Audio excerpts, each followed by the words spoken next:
May kwento lang yan, di ba? Totoo ba? Ito naman mo.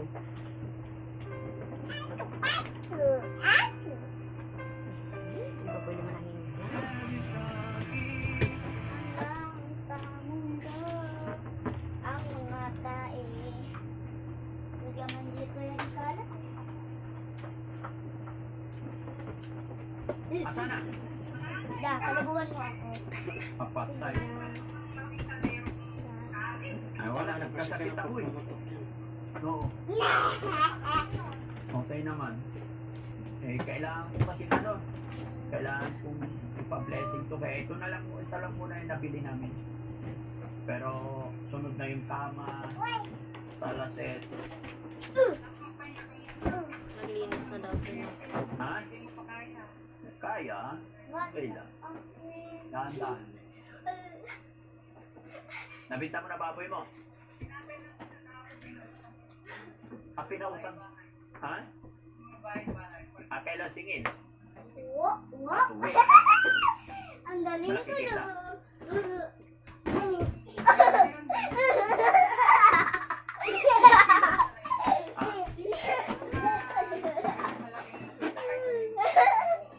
Oo. Mas malaki ang kita. Binta mo per kilo. Kaya lang 2 weeks.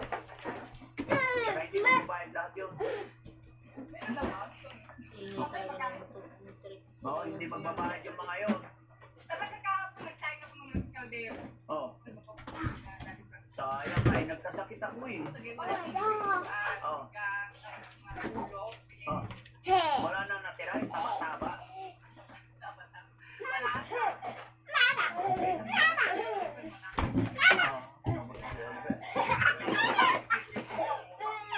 Pati si Kuya JJ may utang din.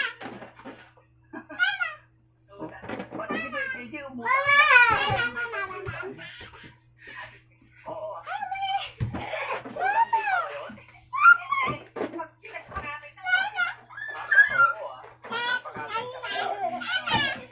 Buti malinis na rin.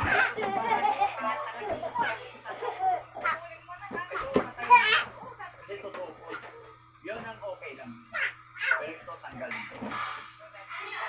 Torture. Diba? Maganda. Gusto niyo ba? Salamat sa...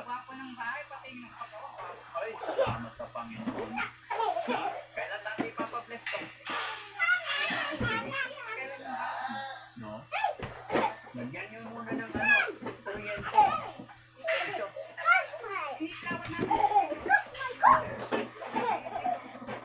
At saka nilagyan ko na ito para dito tumapay si Kuya Oliver.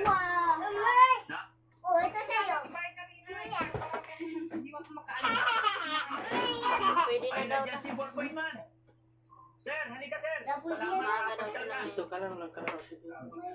Magandang hapon. Ngayon ka lang ba nakapasyal dito? Kumusta? Mars, halika dito. Saglit lang. Tatago ka na naman. Susumba tayo dito. Pati ka nagsapatos. Kaya namang iyak-iyak yung ano. Lalabas ako. Okay lang. Ayan mga kababayan, nandito si Ballpoint Man. Iyak talaga yung to na. bahay niya Dito ka na lang. Saka si Maring Jelay. Mars, dito man. Salamat, nandito kayo. Inimbitahan ko rin sila mga kababayan na pumusyal dito. At masaya ako. Ikaw na lang ibalita, magsundo, ako maglaro sa sa baby. kanila.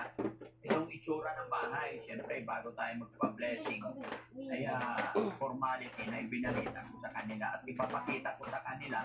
Itutur ni Nanay Ansing sila. Nanay Ansing, itur mo naman si Ballpoint Man. Ha? Okay lang yan. Pasok ka. Dito ka kasi sabi ni Ballpoint Man. Sabi ko kasi kay Ballpoint Man. Bigyan mo. Pasyal ka kasi tapos na yung bahay. Kasi ikaw naman ang rason kung bakit nakilala ko si Kuya Oliver. Ganito din sa'yo? Eh, medyo sumusuko na rin ako minsan.